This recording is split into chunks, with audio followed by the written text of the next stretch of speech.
Rabbi ya Allah, Rabbi jidni ilma wa wasi'li fi rizqi wa barik li fi ma razaqtani waj'alni mahbuban fi qulubi ibadika wa azizan fi uyunihim waj'alni wajihan fid dunya wal akhirah wa minal muqarrabin ya kasirun nawafil ya hasanal fi'al ya qa'iman bila zawalin ya mubdi'u bila misalin falakal hamdu walakal minnahu walakas syarafu ala kulli hal.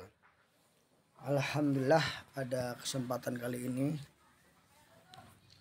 Allah masih memberikan nikmat kepada kita, terutama nikmat iman, nikmat Islam, dan nikmat berada di dalam jamaah, nikmat dalam dakwah.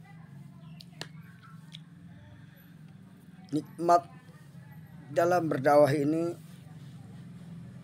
sebagaimana Allah firmankan dalam Al-Quran, kuntum khairu ummatin ukhrijat linnasi ta'muruna bil ma'ruf wa tanhauna 'anil munkar. Kalian adalah umat yang terbaik yang menjadi pilihan Allah untuk melakukan amar ma'ruf dan melakukan nahi mungkar. Jadi artinya kalau kita mendapatkan nikmat dakwah, berarti kita mendapatkan nikmat yang terbaik dalam hidup. Dan itu merupakan bagian yang terpenting bagi kita agar kita mendapatkan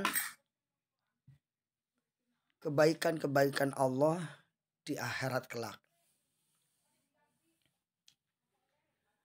Rasulullah Shallallahu Alaihi Wasallam bersabda, "Idza mata ibnu adama inqata'a amaluhu illa min salasin. Shadaqatin jariyatin aw ilmin yuntafa'u bih aw waladin sholihun yad'u lahu."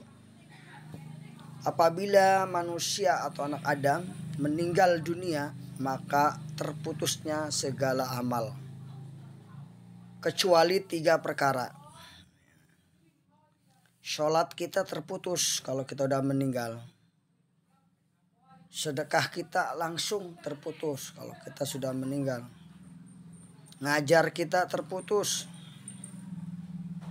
Apalagi aktivitas-aktivitas sehari sudah tidak nyambung lagi.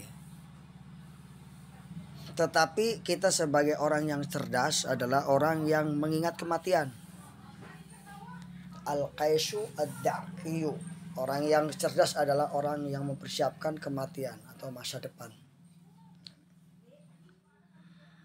Nah, Rasulullah sudah wanti-wanti bahwa ada 3 perkara. Dalam hadis yang lain mungkin ada 7 perkara ya.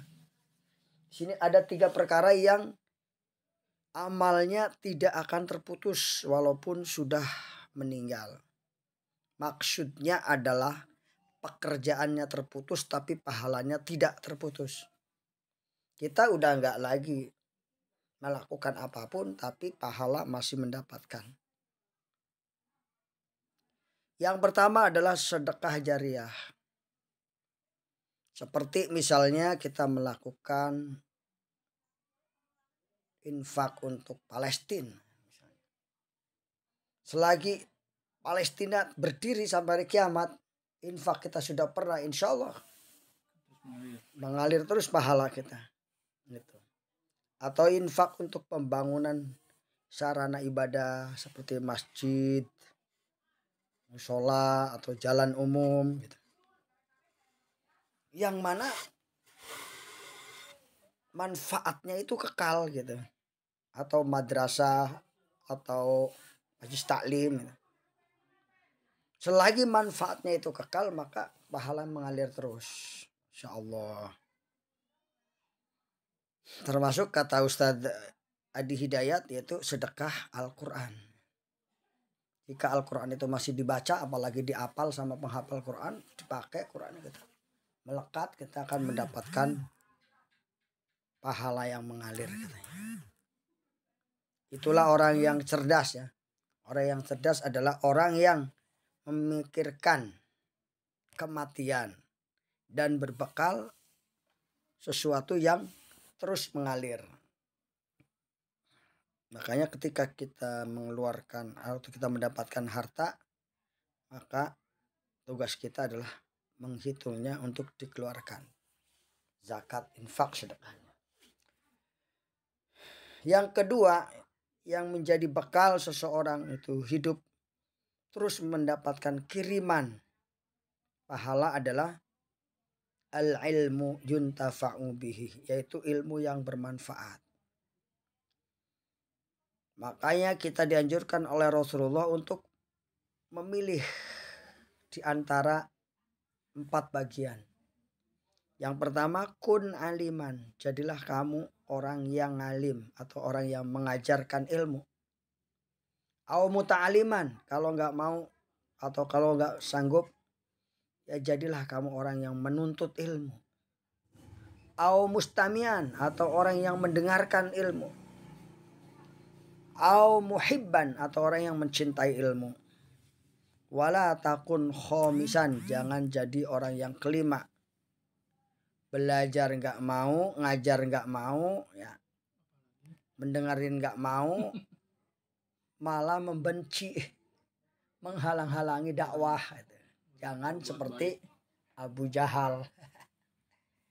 Abu Jahal, paman Nabi sendiri, tidak bisa diselamatkan dari siksa yang Allah berikan kepadanya.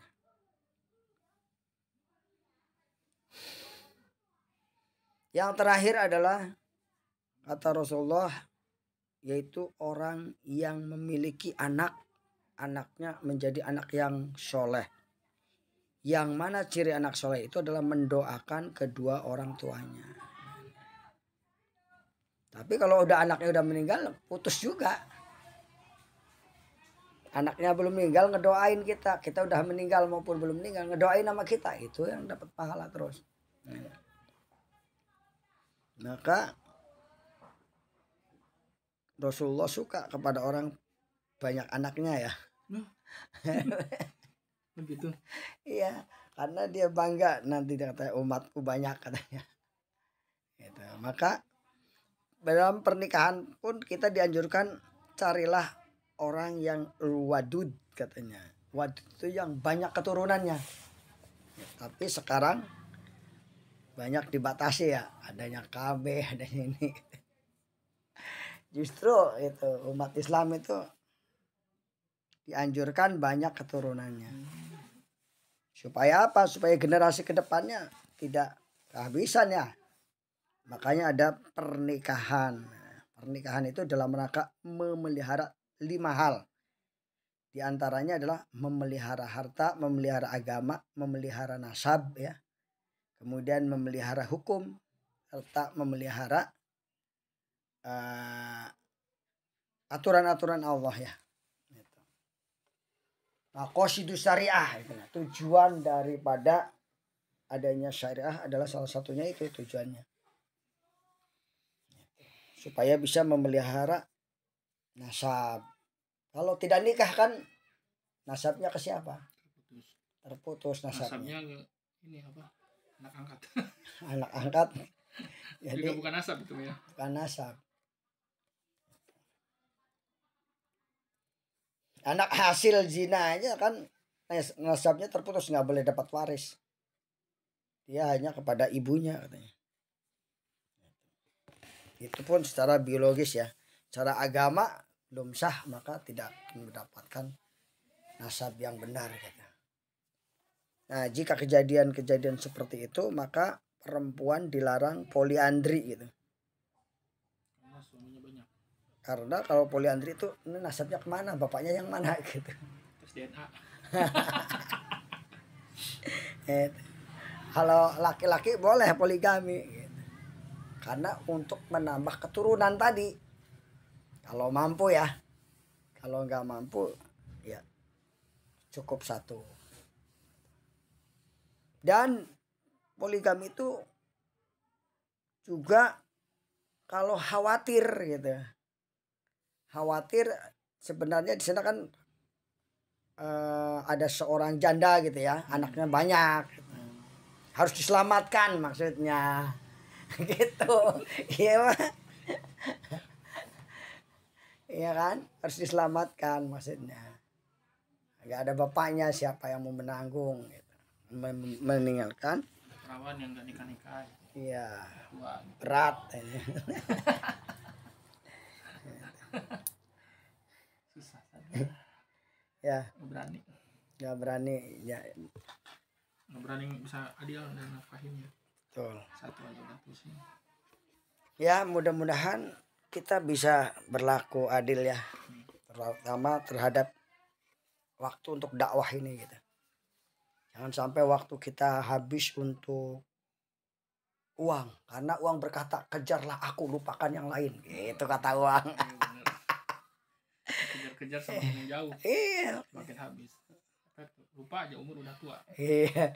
Kemudian waktu juga berkata, habiskan aku waktunya, lupakan yang lain. Habisin waktu buat main, buat lupa akhirnya buat amal soleh.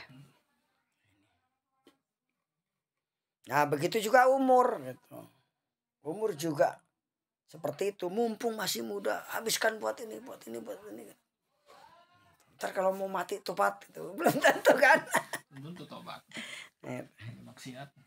Jadi makanya kita harus bisa membagi waktu untuk dakwah ini.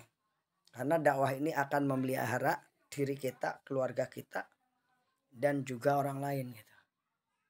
Tanpa dakwah iman kita tidak akan terbentengi gitu. Dengan kita berdakwah, dengan kita ngomong ke santri, ke anggota mentor, itu menjadi benteng buat kita gitu, supaya kita tidak melakukan maksiat ya, minimal ada benteng gitu. Apalagi dengan adanya ukhuwah, udah kenal ini itu sebagai Benteng. kontrol ya, benteng supaya tidak melakukan hal-hal yang Allah larang. Wallahu a'lam bishawab. Mohon maaf jika kepanjangan ya terkait dengan baru mukadimah ini. Wah, gas. Ini baru mukadimah. Dalam intinya adalah kita harus kembali ke dakwah. Mulai dari hafalan kita kembali ke juz Al-Anfal atau Di sini ajin ya syaratnya. Al-Muluk, Al-Jin. Al-Jin menjadi hafal ya tafsirnya ya. Dan Al-Anfal itu harus menjadi mendarah daging dengan kita supaya kita tetap istiqomah. Bagaimana jiwa gemuruh perang itu untuk melawan kebatilan itu terus ada dalam diri kita. Kemudian kita juga harus kembali melakukan saum sunnah Senin Kemis. Harus kembali ke asola dakwah. Kemudian kita juga kembali qiyamul lail. Ada minimal sehari atau seminggu sekali minimal. Terus kita kembali juga harus silaturahim. Silaturahim 40 keluarga atau 40 tangga seminggu sekali minimal. Dalam 40 keluarga itu. Iya. Pokoknya dalam seminggu sekali ada silaturahim. Oh gitu. Ya, niatkan silaturahim. Gitu. Siapa aja ke tetangga atau yang Tetangga boleh, terutama tetangga depan yang nggak biasa ngasih. Oh gitu. Itu. Kalau kata Ustadz Ali mah ngajak minum teh katanya. Habis subuh katanya. Oh, di rumah kita gitu. Iya, di rumah kita atau boleh di masjid gitu. Di musola ngobrol kita ambil habis subuh kasih teh gitu. Nah, dan juga kita harus kembali menghafal atau mempelajari hadis Arba'un Nawawi. Kembali lagi.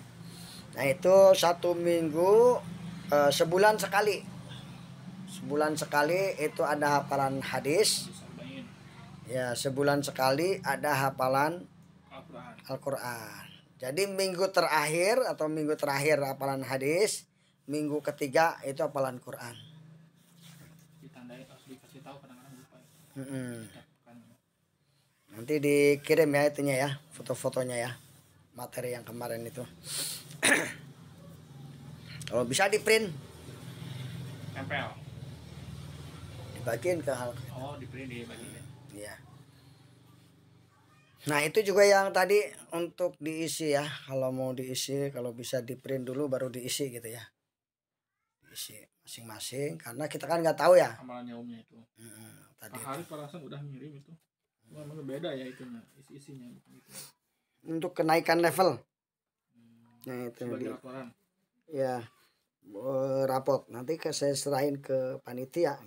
Nanti panitia yang menilai. Gitu. Mau soft copy, hard copy. Hard copy aja ya di print. Iya di print Di aja. sini aja jadi setiap datang isi gitu ya. Minggunya. Zaman dulu. Bisa gitu. Nah, yang perlu diingat juga terkait dengan 10 prinsip. Karena 10 prinsip itu luar biasa itu. Ya, kemudian 20 prinsip dan terakhir adalah 38 kewajiban seorang muslim. Itu ya. Belum ada perubahan terkait dengan informasi minggu ini gitu. Masih informasi minggu yang lalu untuk tetap dihangatkan gitu. Jadi masih seperti itu. Supaya kita mulailah dari kita masing-masing bareng-bareng untuk kembali ke asolat dakwah. Wallahu a'lam bishawab. Assalamualaikum warahmatullahi wabarakatuh. Waalaikumsalam.